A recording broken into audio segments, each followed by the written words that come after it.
All right. Hello again. So, before I get into what we're going to talk about this afternoon, I'm going to go back and go over. I know there's two things that I'm supposed to go over, but now I can only remember one. Anyway, I had another question about the scenarios at the end of this morning's slideshow and how a couple of people didn't understand, which I can actually understand because apparently I can't explain. I can't explain what I want from this very well. So I'm going to try again. What I'm looking for. So this is the part where, it gives you a scenario of, say, the first one is coffee with a friend you haven't seen in a while or dinner with a date.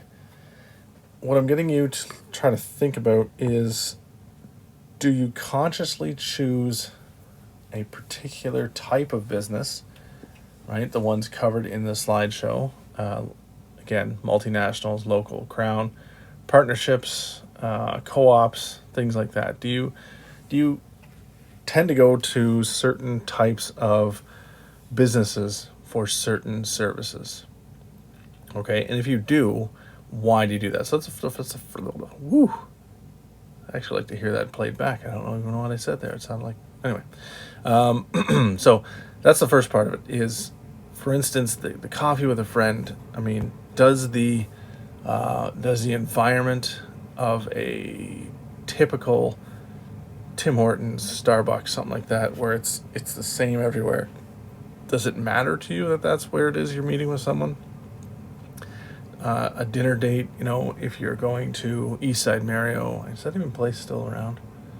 Whatever, you know what I'm talking about, Montana, something like that, where again, they're all basically the same. Does it matter, or do you want something a little more unique for these particular types of get-togethers, right? Are you going to search out something that's more unique, more interesting, more, I don't know, speaks to your personality maybe? I don't know, whatever it is. I don't know what the reasoning behind it would be for you.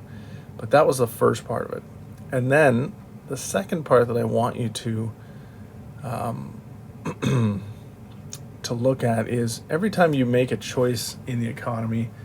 So, for instance, if you always get coffee with a friend at a Starbucks or a Tim Hortons or something like that, that means there will be no, like if everybody does that, there will be no or very few private cafes, as in locally owned cafes.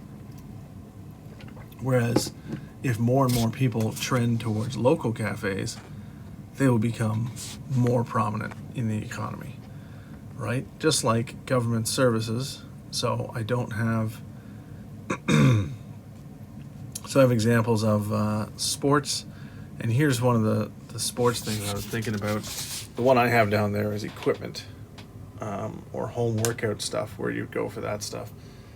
Because you could go to a Canadian Tire, a Costco, I assume Costco, play at Walmart, places like that, and pick up fitness equipment. But you can also go to your local gym that's not like a Planet Fitness or something like that. That's a local gym that sells fitness equipment and get, whatever it is, resistance bands and stuff like that from an individual fitness instructor that, maybe it's because you go because they have the expertise. I don't know. Again, it's not me driving why. I'm just curious in terms of why you would go there for that need. And then, again, how does your decision affect the economy? So one that has, like, for instance, if you go to Canada Post to deliver a package or to get stamps to send a letter in that's supporting a government institution. That's a crown corporation.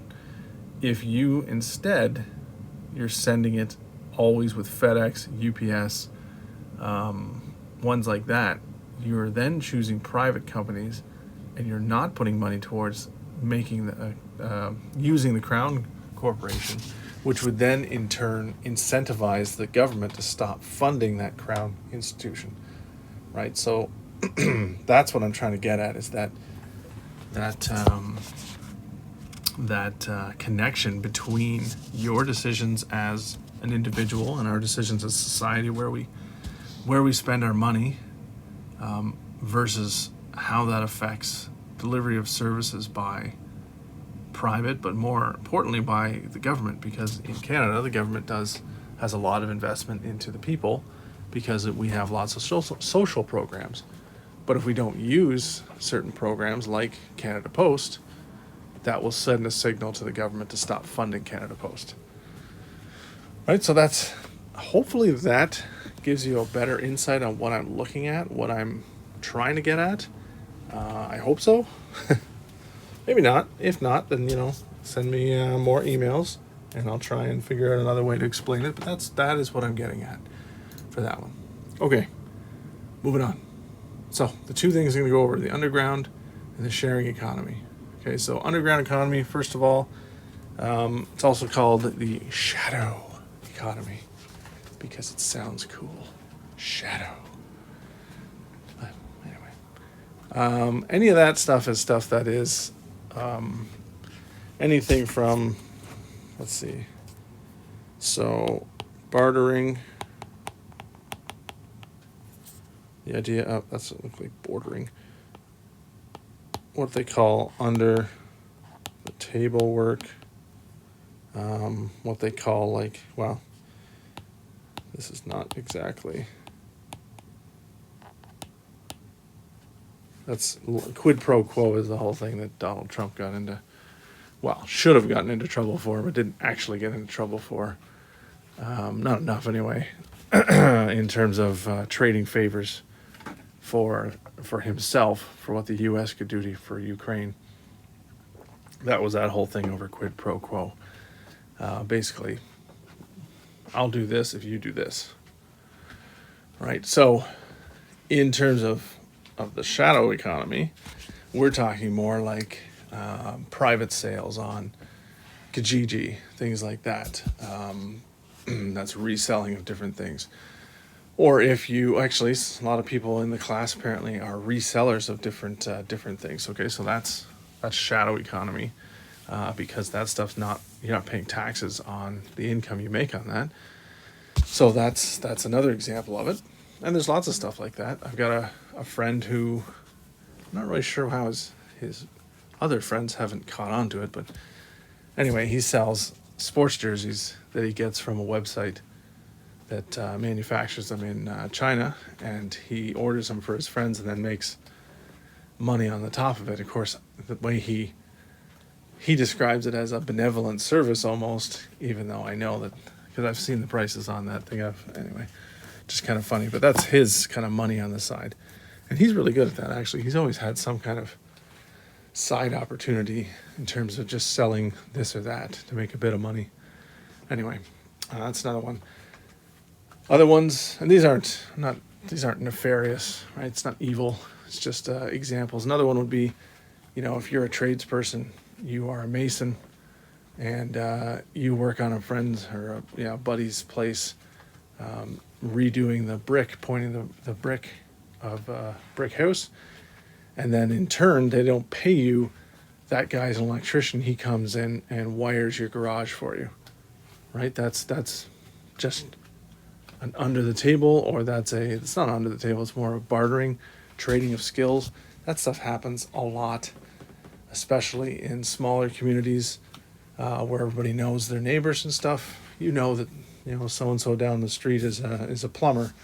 They can help you put in a new dishwasher or something like that. And in turn, if you have a skill, then you can do that. Or if you're buddies, you just have a social outing, or you have a few beers or whatever it is, right? It's not a taxed income transaction.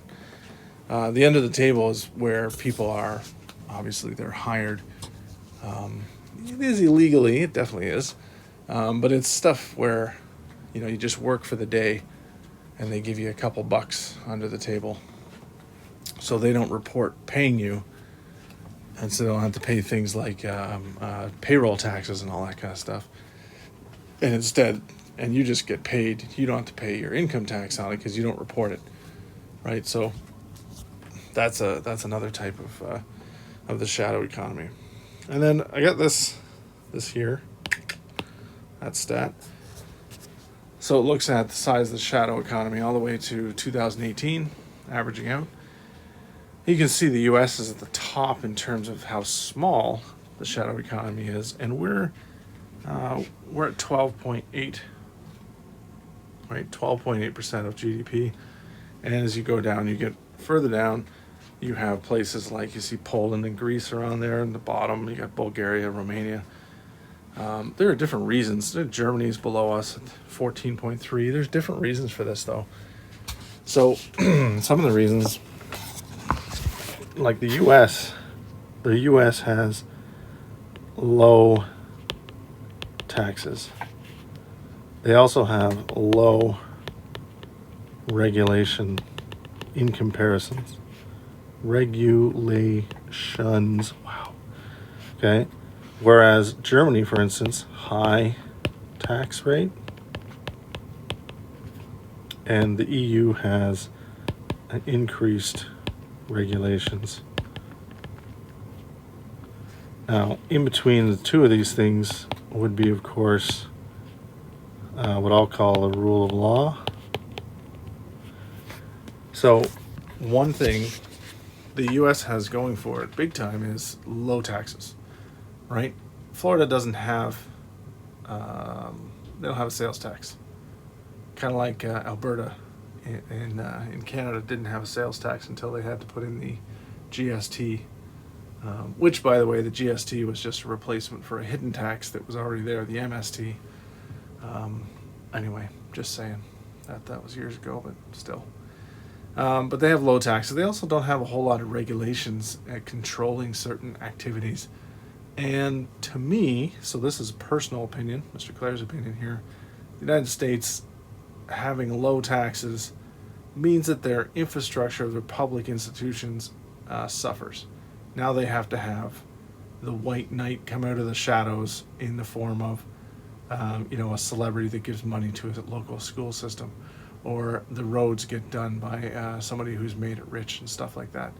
Low regulations means that people aren't necessarily as protected by workplace accidents or faulty this or that, or people doing shady deals to get contracts for certain work. It allows for people to be extremely wealthy and to make their own money, right? But at the same time, it allows for great abuse from the people that don't have those means or not lucky enough to get in those situations. So I'm not a big fan of that kind of stuff. Maybe some other people are because they're more libertarian in that they don't want government interference and everything. Anyway, just saying. Whereas Germany has a very high tax rate, but their public institutions are well funded. Their schools are well funded. Their roads are good. All the different things the government provides, very good. And they punish people who don't pay their taxes, right? That's another. So this rule of law also goes with enforcement, and that's where Canada can be lax. We don't punish people that skip out on their taxes very well. We don't even catch them a lot of the times. The other part, so what about Romania, Bulgaria? Well, they don't have the infrastructure, meaning they don't have the wealth to pay people well enough not to go outside the lines. They don't have the money enough to pay police services to investigate and solve these cases and stuff like that. They just don't have the resources to keep up with enforcement. So black markets of many different things, they flourish. Where I live, I'm down the road from an area that's an interesting area. In this way, I call it interesting for just one reason. Before marijuana was legal for recreational use, there was a strip of what used to be just gas stations, and now instead of gas stations, it's primarily marijuana stores of different varieties.